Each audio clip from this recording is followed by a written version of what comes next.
Good afternoon, good morning, good evening, everybody. It is Monday, December 4th, and you know what that means. It's time for the High Risk Wrestling Recap. You know you can catch me on the socials, Charismatic Creations on Facebook and YouTube, Charismatic_Creations52 on Instagram, and of course the 215 on Twitter. And without further ado, let's get into the news. Vince McMahon had nothing, I repeat, nothing to do with CM Punk being re-signed. This was all TKO and Triple H bringing CM Punk back into the WWE. QT Marshall has, in a very, very shocking development, quit AEW. He thanked them for everything that they provided for him and what he's provided for them, and he's moving on. But the real story is he was frustrated with a lot of things going on. He wanted to become essentially a big wrestling star, and that can't happen in AEW, which I don't fault him for. You got to go bet on yourself. So we'll see what happens with QTV. I wholeheartedly expect Johnny TV to take over on that. Sonny Tammy Lynn Sitch has been sentenced to 17 years in prison for her DUI manslaughter.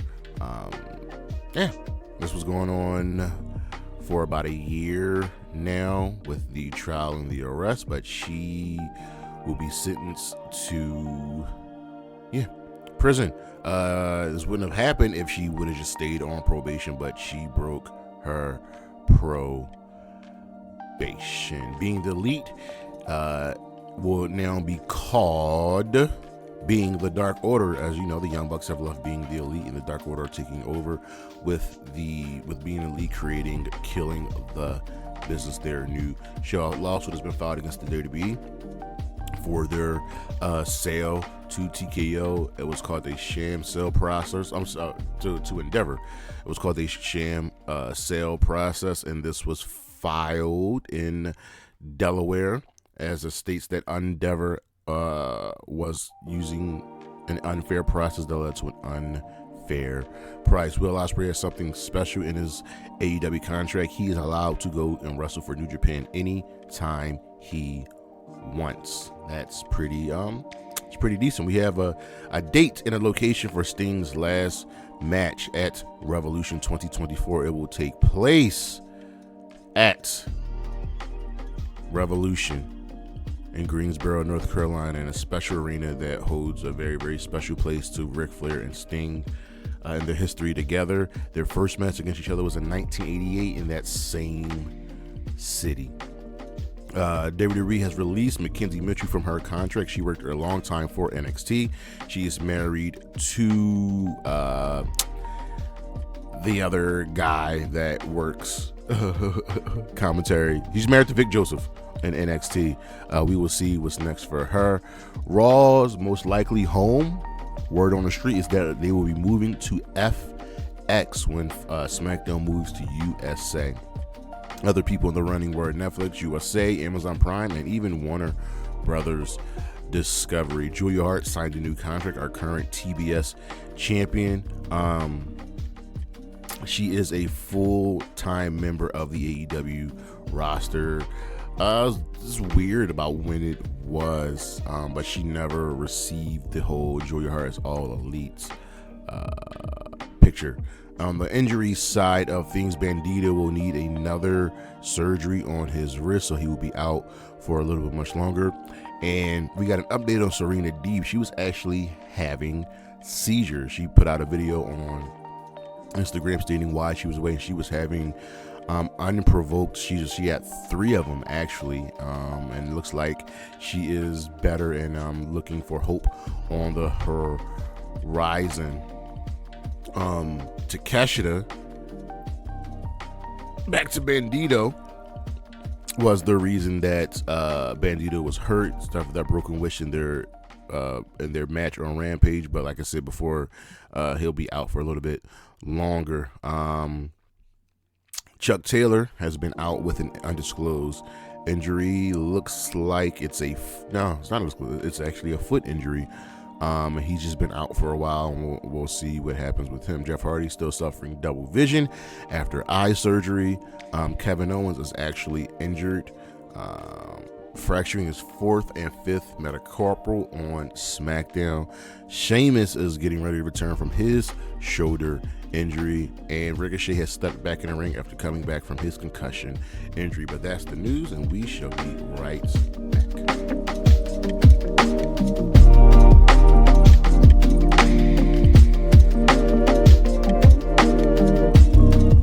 All right, let's dive into the week in review. Monday Night Raw, we got our Survivor Series Fallout. The show is okay, gets a fist. Randy Orton is back, and he's got receipts for the Bloodline. He is coming for all of them. Rhea comes out and says, listen, if you ain't joining the Judgment Day, then you got to get got.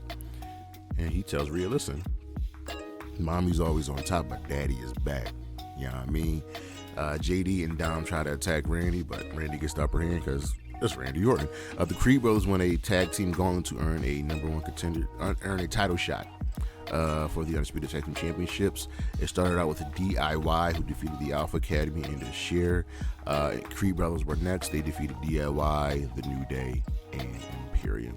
Shinsuke Nakamura wants Cody. He's the one who's Cody's the one who's Shinsuke's been talking about. Bronson Reed versus Ivar ended in a double count out.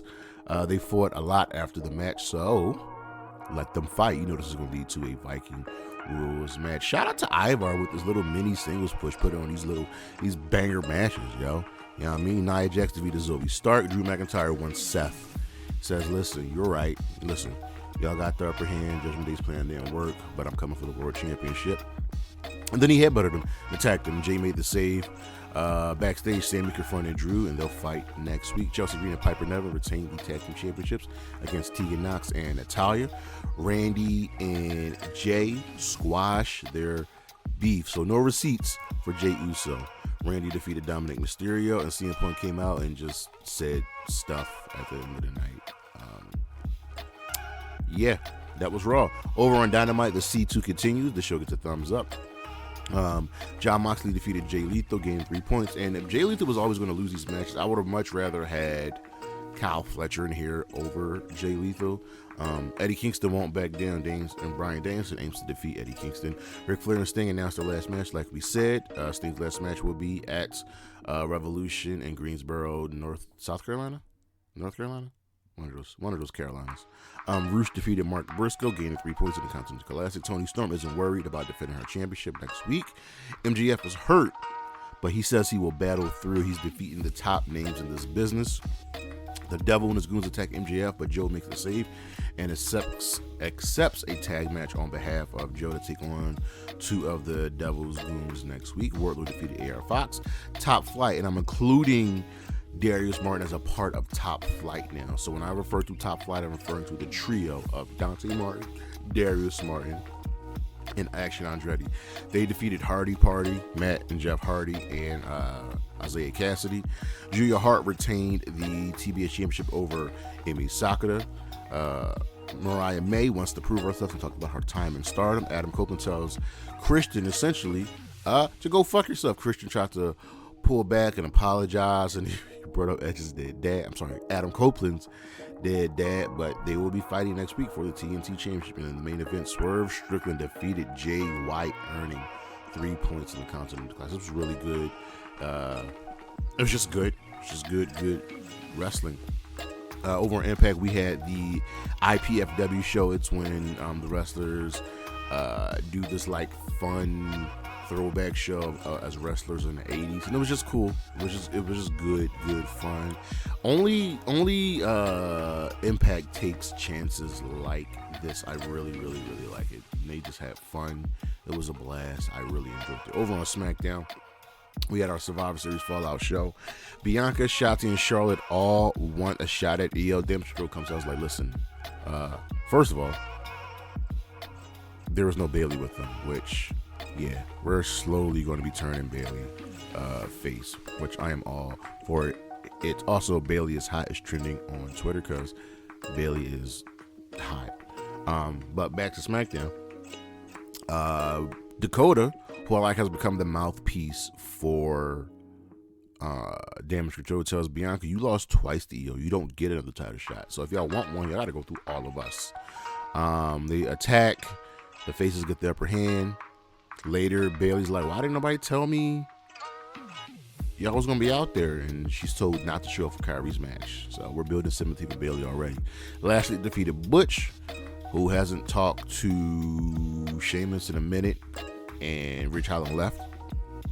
Paul Heyman tells Nick Aldis, Heyman tells Nick Aldis, Aldis tells Paul Heyman that he will do whatever it takes to sign Randy Orton. Santos Escobar will finish what he started, then he defeated Joaquin Wild. Joaquin got a little bit of offense here. Dragon Lee made the save after the match when Santos kept attacking Joaquin Wild. I'm assuming Santos will take on Cruz del Toro next week. Logan Paul says there will be a tournament to determine his next challenger. Remember, Logan Paul is the United States champion. KO comes out and clowns him. Waller and Theory come out to try to attack KO, but they fail. And then KO defeated Waller in a match. Bianca Belair defeated Kairi Sane after Bayley came to ringside, but Bayley's help didn't backfire. Let that be known. And in the main event segment, Randy Orton signed with SmackDown, much to the chagrin of Paul Heyman. The Judgment Day, the Bloodline tried to attack, but with help from LA Knight, they fight them off. Over on Rampage, Orange Cassidy, Hook, Trent, and Danhausen defeated the Dark Order in the anti-JAS.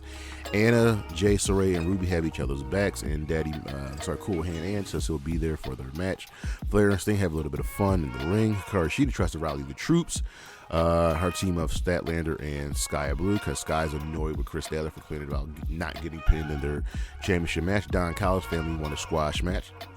Chris Statlander, Karashida, and Sky Blue defeated Saray, Ruby Soho, and Anna Jade. In the main event, Penta, Alzado, Miedo, Vikingo, and Commander defeated Brian Cage and the Workhorsemen after Brian Cage walked out on the Workhorsemen. An overall collision, Brody King defeated Claudio, earning 3 points. Mox is going to Mox, and he's just so good at this promo thing. He hyped up the classic, he hyped up himself. It's just really, really good stuff. Abaddon defeated Kiera Hogan, and Julia Hart arrived and then left. So it looks like Abaddon, surprisingly, will be Julia Hart's next challenger. Joe is upset that MJF accepted the match on his behalf, and then he brushes off Roderick Strong in the Kingdom. Roddy's like, I'm Adam's best friend, and Adam likes you, so by proxy, you're my friend. Hilarious. Andrade defeated Daniel Garcia, earning 3 points. Daddy Magic was on commentary. This was a good match. Check out Daniel Garcia's promos on Twitter. They're very, very good, and it's good stuff. The Kingdom defeated the Iron Savages. Ethan Page challenges Kenny Omega to a match, which will go down next week. The House of Black defeated Matt Sydal and Christopher Danes. FDR comes out, and Malachi Black's like, I never lied to you, so if you're not here to join the House of Black, then what are we doing here? And then they ended up beating up FTR. Tony Storm and Sky Blue have promos promoting their championship match next week. El Hijo del Vikingo defeated Kip Sabian. This was a match on standby. It wasn't originally planned. I like that we have matches on standby. And Kip looked really good here, but Vikingo ultimately got the W. Keith Lee and Shane Taylor will fight at Final Battle. CJ Perry stops Miro from trying to go in the locker room and attack Andrade. In the main event, Bryan Danielson defeated Eddie Kingston. I really wanted Eddie to win this match. Our matches of the week.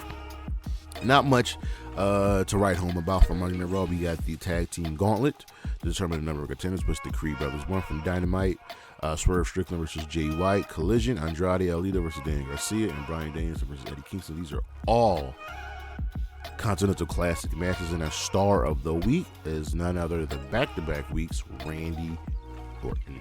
But that's our show. Thank you for listening. Thank you for watching. Next week, High Risk Wrestling Podcast this coming Saturday, the worst of wrestling of 2023. And don't forget to check out the socials, Charismatic Creations on Facebook and YouTube, Charismatic_Creations52 on Instagram, and of course, the 215 on Twitter. That's our show, and I will see you around. Peace.